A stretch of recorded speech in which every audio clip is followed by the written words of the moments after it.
Hola, ¿cómo están? Hoy en nuestra entrevista semanal tenemos al señor Javier Riera, gerente de Icon, y al ingeniero Jorge Espinosa, desarrollador senior. Y ellos nos comentarán hoy sobre la continuidad de negocios. Cuéntenos, ¿qué es la continuidad de negocios? ¿Cómo se inicia y cómo podemos empezar este desarrollo en nuestra empresa? Bueno, la continuidad del negocio básicamente es la posibilidad de que tu empresa no pare. En resumen es eso. Y muchas veces contratas a un técnico o algún especialista que te debe decir cómo tienes que hacer para que tu negocio no se detenga. Creemos que eso es un error, porque ¿quién más sabe cómo no se debe detener tu negocio que el mismo dueño, el mismo gerente, la persona que está de cabeza, conociendo cómo funciona todo el core del negocio de la empresa? Muy bien, ¿y cómo se inicia o cómo podemos empezar esta continuidad de nuestro negocio? Bueno, sobre todo uno tiene que tener visión de lo que puede suceder, ¿no?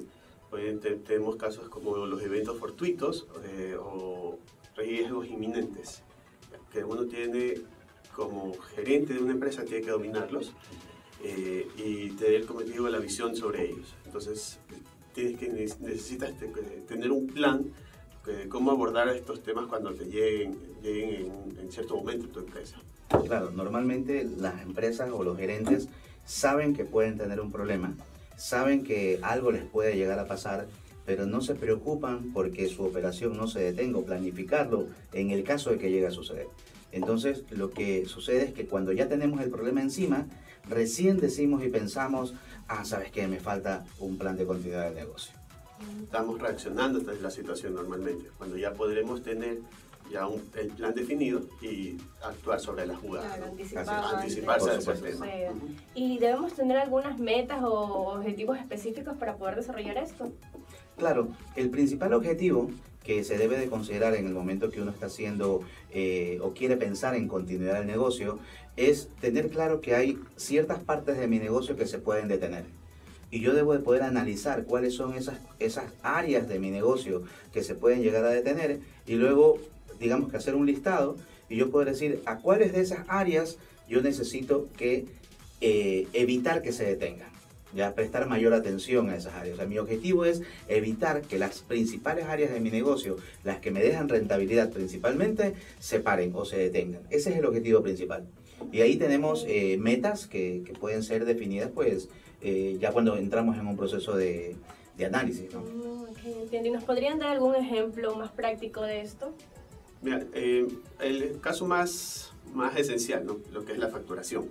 Si una empresa deja de facturar, no puede cobrar y no tiene ingresos.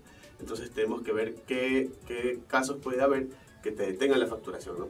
Tenemos el caso de que tu sistema de facturación falló o no puedes emitir facturas electrónicas. La persona que factura se enfermó, Dios no quiera, fallece, o el equipo donde trabaja se daña, por ejemplo. Entonces, los casos críticos. Normalmente en empresas pequeñas hay una sola persona que factura. Entonces podemos revisar cómo poder manejar estos eventos, ¿no? Déjame contarte otro ejemplo, algo que sucede con las empresas. Normalmente las empresas, a pesar de que pueden o no ser conscientes de que esto está sucediendo, de que puede detener una operación de una empresa, a veces minimizan los problemas. Piensan que los problemas es algo común, algo cotidiano. Que si se le dañó una computadora es algo normal, algo que sucede. Que si no le funciona el correo electrónico es algo que sucede.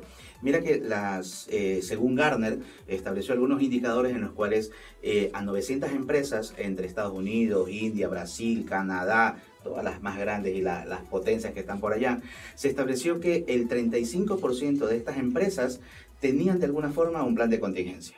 Y lo miden. Es importante medir, o sea, no basta con que yo haga algo y no sé si me funciona o no me funciona, tengo que de alguna forma probarlo. Pero eso es el 35%, pero resulta que el 57% entre los que tienen y no tienen, de alguna forma tienen un indicador que les permite medir en caso de que algo suceda, saber qué tan efectivos pueden ser o no pueden ser. Pero para Gartner es, ¿funciona o no funciona? Imagínate, ante un desastre, o me recuperé o no me recuperé. No importa si me recuperé después de 3 días. ¿Lo logré hacer o no lo logré hacer? Otro dato interesante de estas estadísticas o de esta información según Gartner es que el 76% de estas empresas se recuperaban o se pretenden recuperar en 24 horas aproximadamente. Un día caído. Eso puede ser bueno, puede ser fatal, dependiendo de qué estoy produciendo. Claro. Si produzco Coca-Cola o si produzco, no sé, malteadas o leche, pues no sé cuántos miles de dólares, perdón, voy a perder en un día. El otro tema es que las demás empresas, el 35%, se recuperaban en menos de 4 horas. Esto puede sonar interesante siempre y cuando lo pueda medir y lo pueda probar. Si no, no sirve nada. Nosotros hemos hecho algunos planes de recuperación de desastres a empresas y hemos sido partícipes de que la empresa haga pruebas de esos planes de recuperación. Hemos hecho otras, en cambio, en la que las empresas nos dicen, no, solamente quiero ver cómo funciona o quiero ver el plan, pero no lo pruebas. Si no lo pruebas, no sabes si va a dar resultados. Y por último, un dato interesante de Gartner es dónde está el problema, dónde está el origen, a nivel tecnológico, obviamente, de un problema, de un evento. El 40% suelen ser las aplicaciones, es decir, los sistemas que desarrollan o los sistemas que usan. El 50% son las operaciones, es decir, alguien hizo algo mal, ¿ya? Y el 20% está supeditado a que un problema en el hardware o algún tema externo. Como nos pasó a nosotros, por ejemplo, en nuestra oficina, estábamos en aquel tiempo en Torres del Norte, nos dijeron que teníamos que salir porque el terremoto, decían que se iba a caer el edificio, y resulta que nos fuimos 2 días. Nuestro plan de recuperación estaba claro, nosotros tenemos una infraestructura 100% cloud, cada quien se fue a su casa y trabajó sin ningún problema 2 días. Muy interesante esa acotación. Les comento que los amigos de Amedeli nos han enviado esos cafecitos para ustedes. Muchísimas gracias. Bueno, continuamos. De acuerdo a lo que ustedes me han comentado acerca de esto, les quería preguntar cómo se debe iniciar esto. ¿Lo compramos? ¿Es alguna estrategia? ¿Lo venden? ¿O cómo nosotros podríamos hacer para adquirir esto en nuestro negocio? Bueno, definitivamente es una estrategia.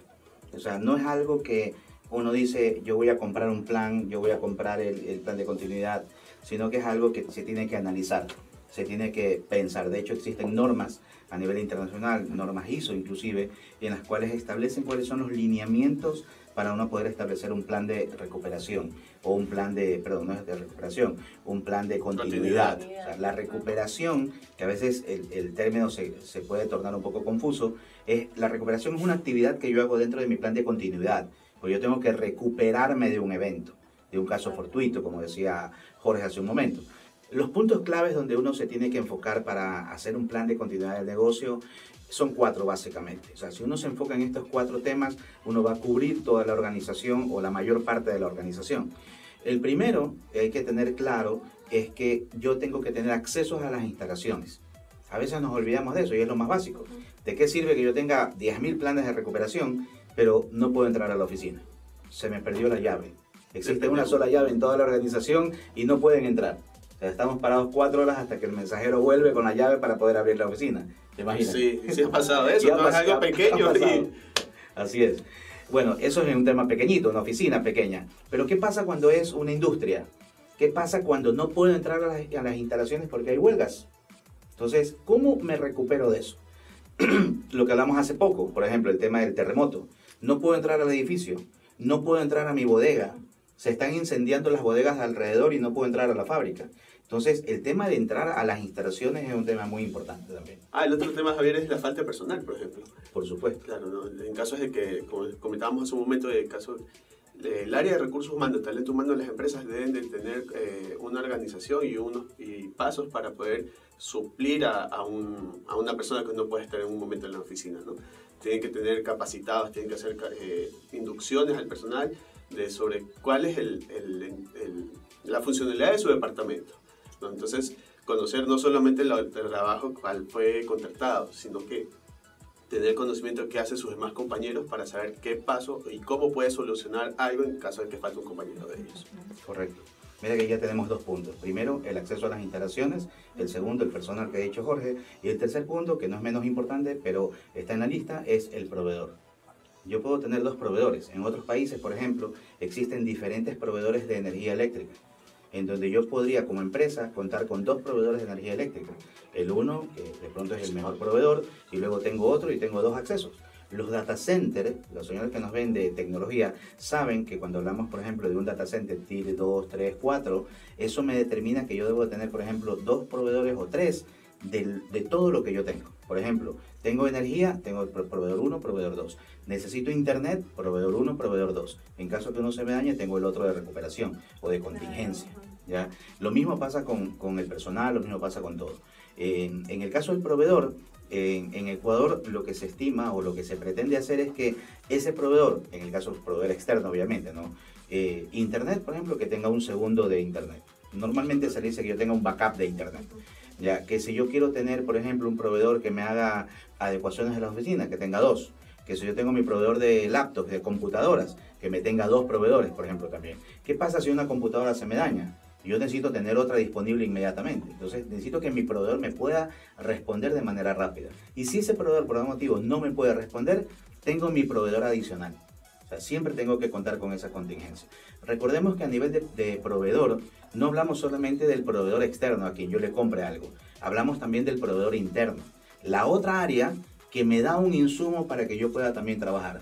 Si mi otra área, mi proveedor interno, no me da los insumos adecuados, yo tengo que también trabajar para que mi otra área me dé los insumos adecuados a tiempo. Ya, y una realidad que yo me he dado cuenta es que ciertas empresas al momento de pensar aumentar su productividad contratan a alguien especializado pero que no tiene nada que ver con su empresa. O sea, ciertos procesos internos que no son de su especialidad o su negocio en sí. O sea, ¿por qué sería eso? ¿O por qué hacen eso las empresas cuando no tiene nada que ver la persona que contratan con la especialidad de la empresa que estamos delegando ese servicio? Ok, bueno, precisamente por eso, porque las empresas se procuran de su core de negocio, de lo que les rinde dinero, de lo que deben hacer y saben hacer. En el caso nuestro, por ejemplo, nosotros hacemos tecnología, hacemos software, pero yo no hago páginas web, nosotros no hacemos eso. Incluso nosotros lo subcontratamos. Nosotros como empresa, durante muchos años, no hacíamos o no hacemos sistemas financieros. Nosotros lo compramos, lo adquirimos.